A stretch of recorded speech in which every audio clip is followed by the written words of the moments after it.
Hello and welcome to technical brain. तो आज हम लोग इलेक्टोरल प्रोसेस का पार्ट 2 देखने वाले हैं।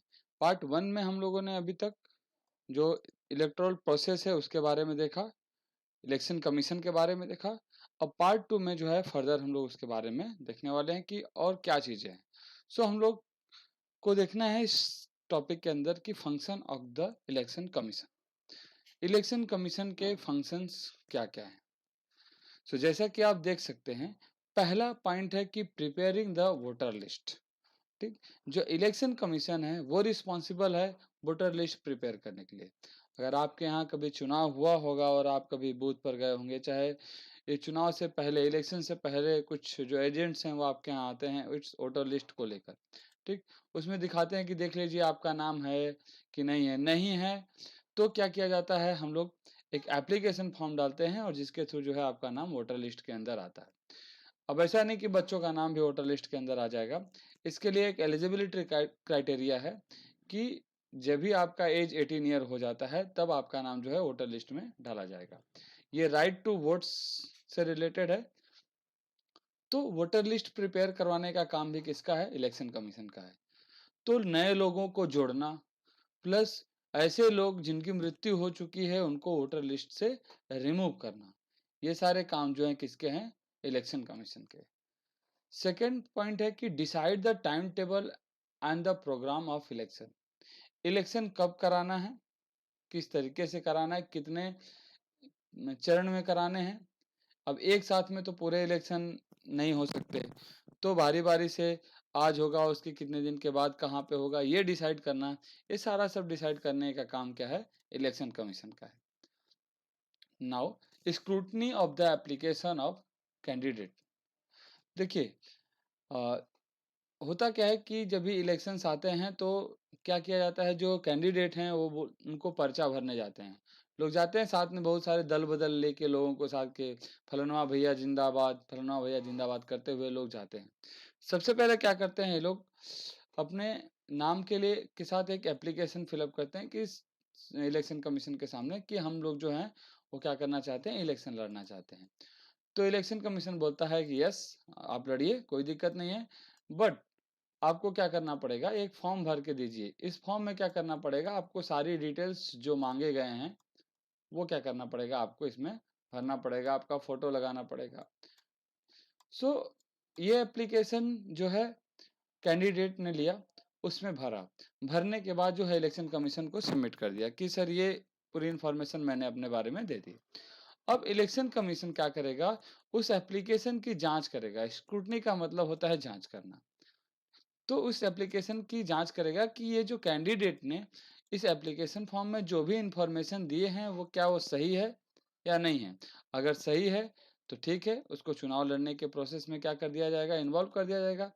अगर उसने इन्फॉर्मेशन, गलत इन्फॉर्मेशन जो है वो दिया हुआ है, तब इलेक्शन कमीशन क्या कर सकता है, उसको डिबार कर सकता है, मतलब उसको चुनाव लड़ने पर उसके रोक लगा सकता है। ठीक, सो स्क्रूटनी करना जो है ये भी काम है इलेक्शन कमीशन का। नाउ नेक्स्ट टॉपिक कि give recognization to the political party. अभी देखिए, ये जो आम आदमी पार्टी है ये एक नई पार्टी है। ठीक, नई पार्टी इन द सेंस कि इतनी नई नहीं है। अभी बीजेपी, कांग्रेस, ये सारी पार्टियां जो हैं पुरानी पार्टियां हैं। लेकिन अगर आपका मन किया कि आपके साथ बहुत सारे लोग हैं, बोले भैया तुम पार्टी बनाओ, हम लोग क्या करेंगे, आपका साथ देंगे। आपने डिसाइड किया और आपने क्या किया कि एक पार्टी बना ली। आपके पार्टी के साथ जो है बहुत सारे लोग हो गए, लेकिन आपकी पार्टी को किसी ने ऑथोराइज नहीं किया है। तो इस ऑथोराइज करने के लिए क्या करना पड़ेगा, आपको इलेक्शन कमीशन के पास जाना पड़ेगा और एक फॉर्म भर के अपने पार्टी का नाम, आपके पार्टी का सिंबल जो भी है वो क्या करना पड़ेगा, आपको इलेक्शन कमीशन को बताना पड़ेगा। जब आप इलेक्शन कमीशन को ये सारी चीज़ें बताएंगे तो इलेक्शन कमीशन जो उसकी जांच करेगा और जांच करने के बाद क्या कर देगा, आपको एज अ पार्टी क्या कर देगा, ऑथोराइज कर देगा, रिकॉग्नाइज कर देगा कि ठीक है ये आपकी पार्टी बन गई और आप जो है अब इस पार्टी का नेतृत्व कर सकते हैं, इस पार्टी को जो है आप इलेक्शन में उतार सकते हैं। नई पार्टी अगर बनी तो उसको रिकॉग्नाइज करने का काम जो भी है ये भी किसके पास है? इलेक्शन कमीशन के पास है। Now to resolve any dispute relating to election. अब इलेक्शन होता है, एक पार्टी जीत गई और एक पार्टी हार गई। अब ये एक दूसरे पर ब्लेम लगाएंगे कि भैया यहाँ तो धोखाधड़ी हो गया, इन्होंने हमारा बूथ कैप्चर कर लिया, या फिर हमारे वोट मिलने थे हमको लेकिन इनके ये खाते में चले गए वोट। सो ऐसे कंडीशन में क्या करेगा इलेक्शन कमीशन क्या करेगा? रिकाउंटिंग करा सकता है, जो वोटों की गिनती फिर से करा सकता है, या फिर जो भी मैंडेट लेने होंगे वो इलेक्शन कमीशन क्या करेगा? लेके क्या करेगा? जो डिस्प्यूट्स हैं, जो मतभेद हैं इलेक्शंस के टाइम में, उनको क्या करेगा? रिजॉल्व करने की, उनको खत्म करने की कोशिश करेगा। तो ये भी काम है इलेक्शन कमीशन का। ठीक। सो एक रिमेंबर पॉइंट है, ये जान लीजिए कि रामशरण नेगी जो है वो हिमाचल प्रदेश के, ये जो है पहले वोटर थे इंडिया के, फर्स्ट वोटर ऑफ इंडिया, जिन्होंने अपने राइट टू वोट का क्या किया था? कास्टिंग किया था कभी 25 अक्टूबर 1951 में जो इलेक्शन हुए थे उसमें उन्होंने जो है पहला वोट डाला था। तो इनका नाम भी याद रखिएगा, Ramsharan Negi. He belongs to Himachal Pradesh. Okay, next, process of election. हमको देखना है कि इलेक्शन का प्रोसेस क्या है। So establishing of constituencies. Constituency का मतलब क्या होता है? निर्वाचन क्षेत्र। ओके, जैसे मान लीजिए कि ये बहुत बड़ा एक शहर है। ठीक ठीक, इस शहर में पॉपुलेशन बहुत ज़्यादा है, बहुत बड़ा एरिया है, सारे को एक साथ इलेक्शन करा देना पॉसिबल नहीं है। क्या करेगा इलेक्शन कमीशन? इन कुछ एरिया को डिवाइड कर देगा। देखिए 1, ठीक, इधर से कर दिया 2 और इधर कर दिया 3। ये इतने बड़े एरिया को इसने क्या कर दिया? डिवाइड कर दिया। डिवाइड करने के बाद इनको क्या कर दिया? एक कंस्टिट्यूएंसी 1, कंस्टिट्यूएंसी 2 और कंस्टिट्यूएंसी 3 करके इस एरिया को घोषित कर दिया। अब यहाँ पे इस एरिया में जितने भी लोग होंगे उनका वोटर लिस्ट में नाम होगा, इधर वाले में एरिया नंबर 1 में। सेकेंड इसमें होगा जो जितने लोग होंगे इस एरिया में उनका इस वोटर लिस्ट के अंदर नाम होगा, और जितने लोग होंगे इधर उनका इस वोटर लिस्ट में नाम होगा। तो एक साथ जो बर्डन इतना क्रिएट हो जाता, उसको क्या किया इलेक्शन कमीशन ने? डिवाइड कर दिए। सो कंस्टिट्यूएंसी को स्टेब्लिश कर दिया 1, 2 and 3। Okay, then finalise the voter list. अब इस एरिया से जितने भी लोग बिलोंग्स हैं करते हैं उनको क्या कर दिया? इस एरिया के वोटर लिस्ट के अंदर डाल दिया।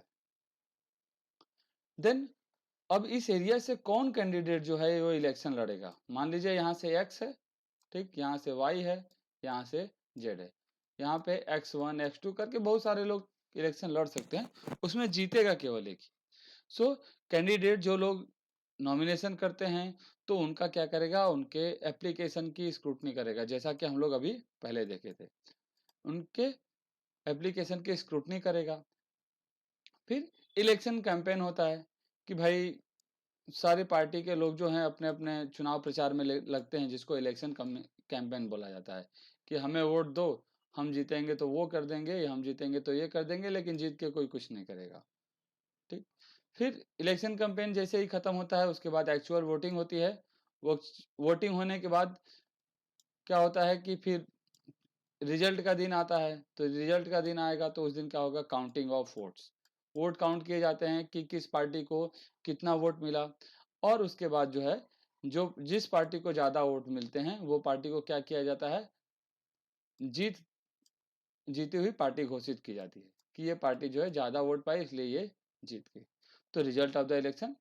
अगर इस दौरान अगर कोई भी डिस्प्यूट्स, मतलब कोई भी मतभेद, कोई भी गड़बड़ियां पाई गई तो उनको रिजॉल्व करने का काम जो है फिर से इलेक्शन कमीशन करेगा।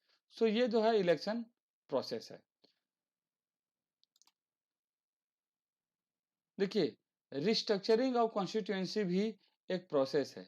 बेसिकली इसमें होता क्या है कि मान लीजिए कि ये एक बहुत बड़ा एरिया, ठीक, इसमें पहले बार देखा गया था कि 3 पार्ट में डिवाइड कर दिया गया, पार्ट 1, पार्ट 2 और पार्ट 3। तो ऐसा नहीं है कि ये डिसाइड कर दिया एक बार तो फिर से इसमें चेंजेस नहीं किया जा सकता। ठीक, क्या किया जा सकता है, अगर इलेक्शन कमीशन को लगे तो हो सकता है कि आने वाले दिनों में जो है इस एरिया को बढ़ा के इतना किया जा सकता है। ठीक, ये इसका एरिया जो है सीमित किया जा सकता है। और ऐसे टाइप के जो भी रिस्ट्रक्चरिंग किए गए होंगे बाय द इलेक्शन कमीशन, उसको किसी कोर्ट में और किसी पार्लियामेंट के किसी भी सेशन में या पार्लियामेंट के किसी भी हाउस में जो है इसको चुनौती नहीं दी जा सकती कि पहले यहाँ था और यहाँ पर इन्होंने कर दिया।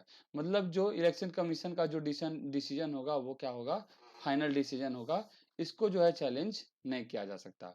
मतलब रीस्ट्रक्चर कर सकता है, पहले इतना पे था, अब क्या किया उसने, कंस्टिट्यूएंसी को रीस्ट्रक्चर करके बढ़ाया, घटा दिया। Okay, now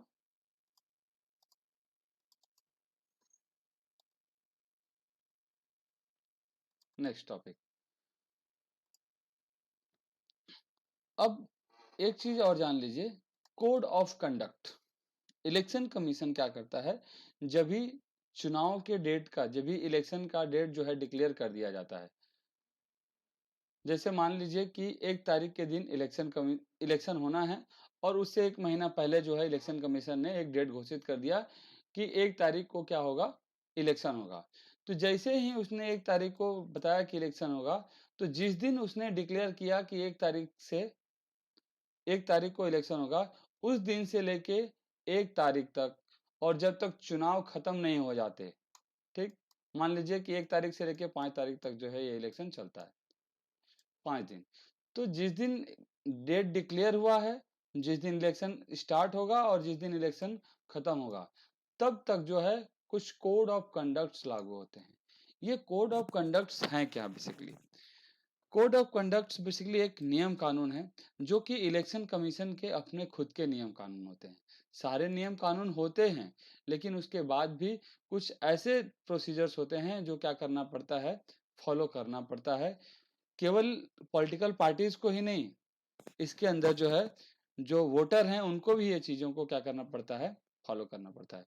basically it's a certain rules that have to be followed by the government and the political parties and voter as well.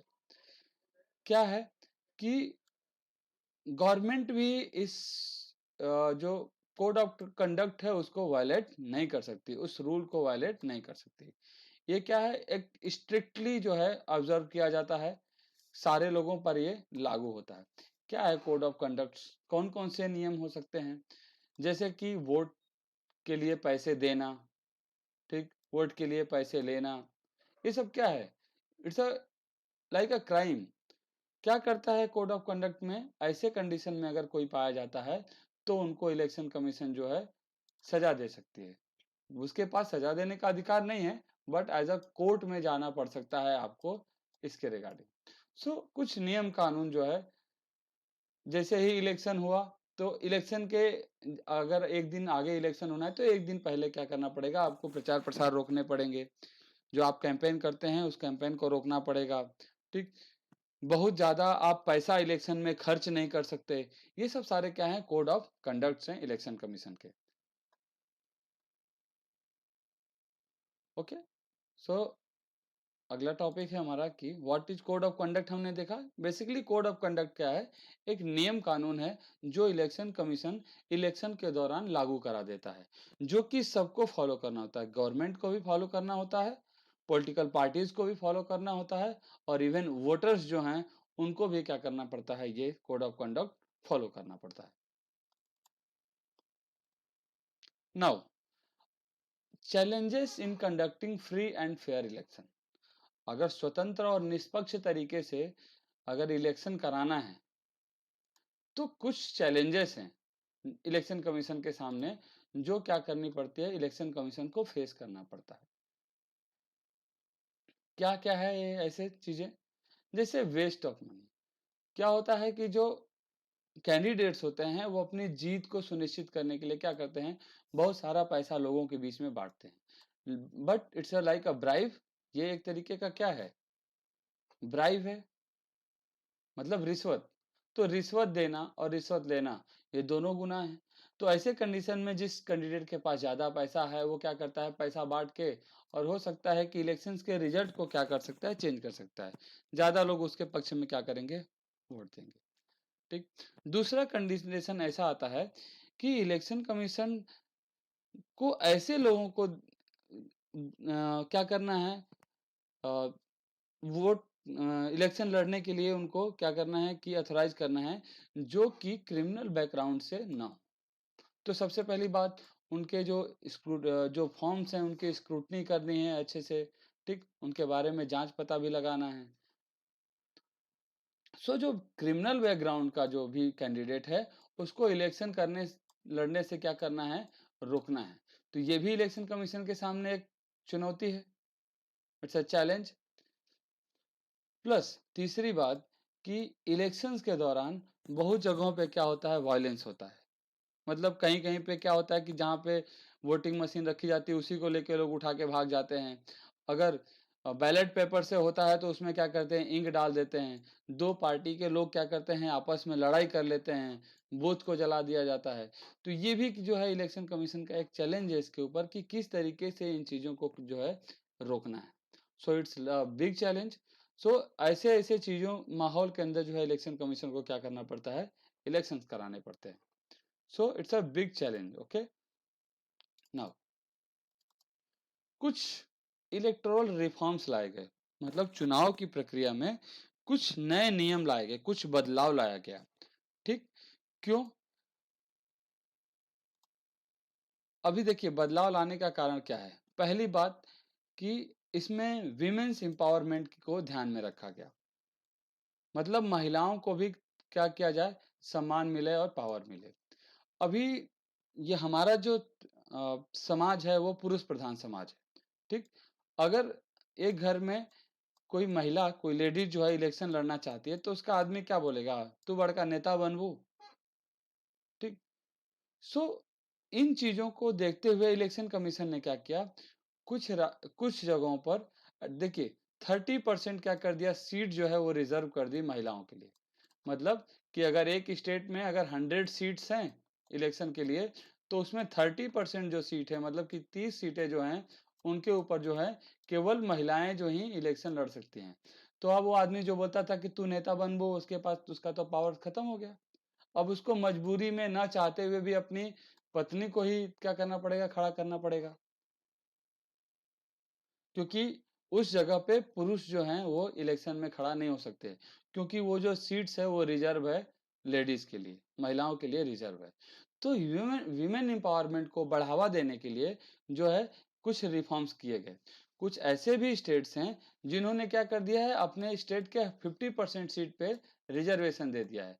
जैसे लाइक महाराष्ट्र और बिहार, ये जो 2 स्टेट्स हैं, इन्होंने क्या कर दिया है, 50% रिजर्वेशन दे दिया है महिलाओं के लिए। अगर उसमें 100 सीटें हैं तो 50% सीट पे केवल पुरुष जो है चुनाव लड़ सकते हैं और 50% सीटों पर जो है महिलाएं चुनाव लड़ेंगी।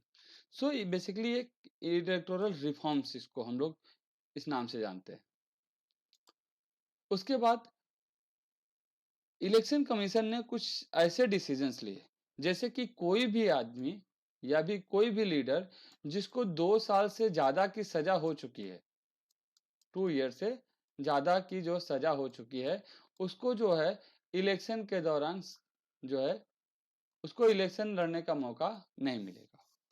देखिए, लालू यादव के बारे में आप लोग जानते ही होंगे, चारा घोटाला और बहुत सारे केसेस में उनके ऊपर केस चल रहे हैं। अभी देखिए उन्होंने को जो है 2 साल से ज़्यादा की सज़ा हो चुकी है। तो इसका मतलब क्या है कि वो फिर से अब इलेक्शन अपने लाइफ में नहीं लड़ सकते। तो आप इसी चीज को जानिएगा कि ये क्या, इट्स इलेक्टोरल रिफॉर्म। नहीं तो कोई भी नेता, उसने बहुत सारे कांड किए और उसके बाद वो जेल गया, 5 साल 10 साल जेल में रह के आया, फिर उसके बाद इलेक्शन लड़के जीत गया। तो वो क्या है, वो मर्डरर है। मर्डरर फिर से हमारा लीडर बन गया। तो इन चीजों को अवॉइड करने के लिए, हटाने के लिए जो है क्या किया गया, इलेक्शन कमीशन ने कुछ रिफॉर्म्स लाए और 2 साल से अधिक जिनको सजा हो चुकी है, ठीक, उनको जो है इलेक्शन लड़ने से क्या कर दिया गया, डिबार कर दिया गया। तीसरा एक चीज कि ब्राइब लेना, पैसे का हेर फेर, पैसा लेना और पैसा देना दोनों क्या कर दिया गया है, इसमें प्रोहिबिट कर दिया गया है। मतलब अगर आप जो है ब्राइब लेते हुए और ब्राइब देते हुए भी पाए गए तो इलेक्शन कमीशन क्या करेगा, आपको इलेक्शन रोकने से रोक सकता है, वो आपको इलेक्शन लड़ने नहीं देगा। जब आपको इलेक्शन ही नहीं लड़ने देगा तो आप नेता क्या बनोगे, खाक। सो ये चीजें भी आपको जाननी चाहिए, इलेक्टोरल रिफॉर्म्स। नेक्स्ट है कि अब इस इलेक्टोरल रिफॉर्म्स में सबसे बड़ा चीज आप जान लीजिए कि क्या था कि स्टार्टिंग में जब भी इलेक्शन हुआ करते थे तो इलेक्शन में जो है ना, ऐसे टाइप का एक बॉक्स आता था साथ में। इस बॉक्स में क्या होता था, एक पर्ची मिलती थी। इस पर्ची के ऊपर जो है सारे लोगों के जो है सिंबल लिखे लगे होते थे, इधर हाथी छाप, इधर पंजा छाप, इधर कमल छाप, इधर साइकिल छाप, इधर घोड़ा छाप, इधर गधा छाप, जो भी जिसका सिंबल हो। ठीक, अगर किसी व्यक्ति को अपने पार्टी को वोट देना है तो क्या करता था, इधर एक इंक लगा मोहर होता था, वहीं पे क्या करता था, ये मोहर मारता था और इस पेपर को मोड़ के जो है इस बैलेट बॉक्स में के जो है डाल दिया जाता था। इसको बोला जाता था बैलेट पेपर, और इसको क्या करता था, इस बैलेट बॉक्स के अंदर डाल देता था। इसके में क्या होता था कि इस काउंटिंग के समय इसमें टाइम भी बहुत ज़्यादा लगता था। बहुत सारा पेपर जो है कलेक्ट करके चलना पड़ता था, बहुत सारे बक्से लेके चलना पड़ता था इलेक्शन कमीशन को। इलेक्शन कमीशन ने क्या किया, रिफॉर्म्स लाए और इस बैलेट पेपर के जगह पे क्या कर दिया, ईवीएम का यूज करने लगे। ईवीएम का फुल फॉर्म होता है इलेक्ट्रॉनिक वोटिंग मशीन। अब आओ, अपने कैंडिडेट जहां पे आप किसको इलेक्शन वोट देना चाहते हो उसके सामने वाला बटन दबाओ, उसके सामने जो है उसको आपका वोट पड़ जाएगा और आप चले गए। न पेपर पे इंक लगाने का, न मोहर मारने का, न मोड़ के डब्बे में डालने का, सारा टेंशन खत्म। तो ये एक इलेक्टोरल रिफॉर्म के अंदर आता है कि journey from ballot box to EVM machine, जहां पे हम इतने सारे बैग्स कैरी करके चलते थे, ट्रक से आता था डब्बा। अभी क्या है, जो इलेक्शन कमीशन के जो एम्प्लॉय होते हैं, जो वो लोग क्या करते हैं, ऐसा बैग लेके डब्बा लेके आते हैं, इलेक्शन कराए और सीधे से लेके एक डब्बा लेके चले गए। नहीं तो पहले ट्रक आते थे, उस ट्रक में जो है ये सारे बैलेट बॉक्स भरे जाते थे, फिर वो जाता था। अब बीच में चांसेस रहता था कि कोई ट्रकों को लूट लिया, ठीक, चाहे आग लगा दिया, तो ये सारा जो वोट है ना वो चला जाता था, कितना पैसा इसके साथ नुकसान होता था।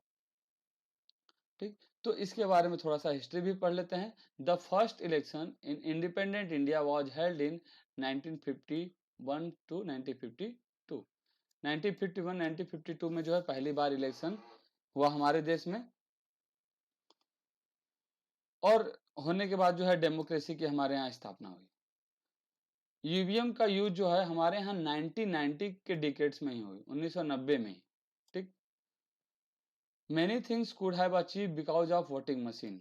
मैंने बताया कि वोटिंग मशीन का यूज आ जाने से क्या क्या हो गया, बहुत सारा। पहले तो जो कॉस्ट है वो बच गया, जो पैसा है वो बच गया। वोटिंग काउंटिंग करने में पहले महीनों महीनों लगते थे, आज एक ही दिन में मामला रफा दफा हो जाता है, कौन जीता, फलनवा जीते चिलनवा हारे, एक ही दिन में पता चल जाता है। If the voter do not want to vote, अब देखिए इसमें एक कंडीशन और दिया गया है कि इसमें सारे जो बटन्स होते हैं, इसमें देखिए इधर आपके कैंडिडेट का जो है सिंबल रहेगा और इधर क्या होगा, बटन होगा। लास्ट में एक बटन होता है नोटा का, नोटा। नोटा का मतलब होता है नॉन ऑफ द एबव। ठीक, नोटा। अगर आप इस 1 2 3 जितने भी इसमें कैंडिडेट हैं, अगर आप उनको वोट नहीं देना चाहते तो आप जो है नोटा का बटन दबा सकते हैं। ठीक, मतलब आपने जो है किसी को वोट नहीं दिया। सो ये प्रोविजंस किए गए नोटा। नोटा का फुल फॉर्म होता है नॉन ऑफ द एबव।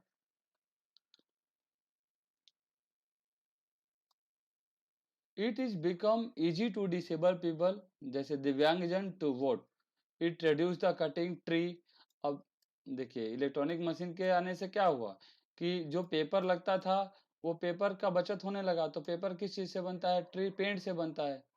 ठीक, सो इस तरीके से ये जो है इलेक्ट्रोल रिफॉर्म्स लाए गए और हमारा जो इलेक्शन प्रोसेस है उसको क्या कर दिया गया, इजी बनाया गया।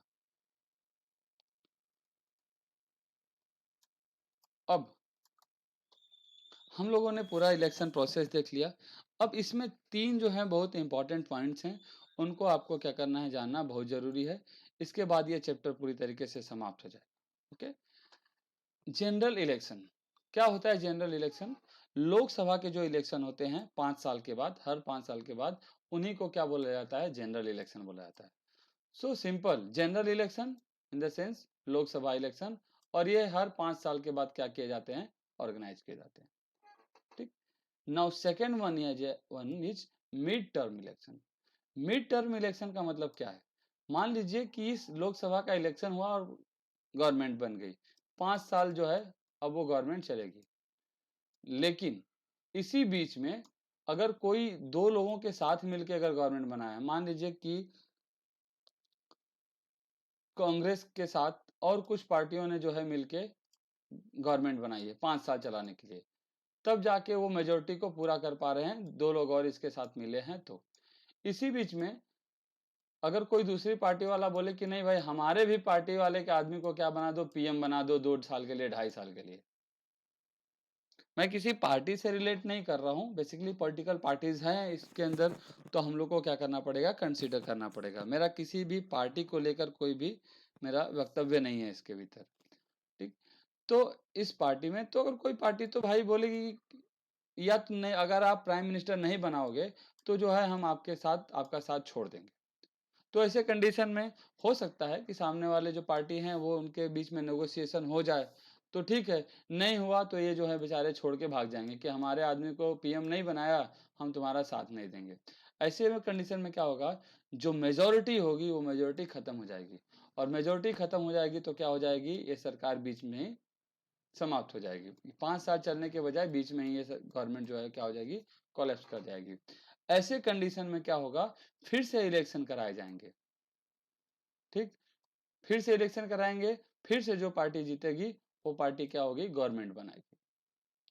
सो मिड टर्म इलेक्शन की मतलब कि अगर बीच में अगर गवर्नमेंट कोलैप्स हो गई, कुछ साथी उसके जो है छोड़ के चले गए और मेजोरिटी नहीं मिल पाई, तो फिर से इलेक्शन कराना पड़ेगा, उसको जो है मिड टर्म इलेक्शन कहते हैं। उसके बाद आता है बाई इलेक्शन। बाई इलेक्शन, मान लीजिए कि किसी ने, कोई नेताजी हैं और वो बाय बाय करके चले गए। बाय बाय करके मतलब इन द सेंस कि वो इस धाम को छोड़ के दूसरे धाम चल गए, परलोक सिधार गए, तो उनकी जो सीट है पार्लियामेंट में क्या हो जाएगी, वो खाली हो जाएगी।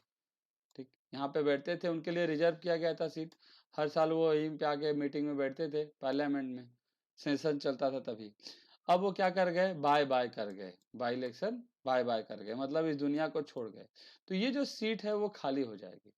तो इस सीट को खाली नहीं रखना है, क्योंकि ये सीट जो है रिप्रेजेंट करती है बहुत सारे लोगों को। ठीक। तो क्या किया जाएगा, फिर इलेक्शन कराए जाएंगे, और किसी एक व्यक्ति को फिर क्या किया जाएगा, इलेक्शन के थ्रू इस सीट पे बिठाना पड़ेगा। तो बीच में मतलब कोई किसी की मृत्यु हो जाती है या फिर कोई रिजाइन कर देता है अपने पोस्ट से कि नहीं अब हमें नहीं रहना है, सो ऐसे कंडीशन में क्या होगा कि फिर से इलेक्शन कराए जाते हैं, जिसको जो है बाई इलेक्शन बोला जाता है। सो ये जो चैप्टर था हमारा यहाँ पे पूरी तरीके से खत्म होता है। ये वीडियो आपको कैसा लगा, अच्छा लगा तो इस चैनल को सब्सक्राइब जरूर करिए, और आगे भी जो नॉलेजेबल वीडियो हैं आपको इस पे मिलते रहेंगे। तब तक के लिए जय हिंद, जय भारत।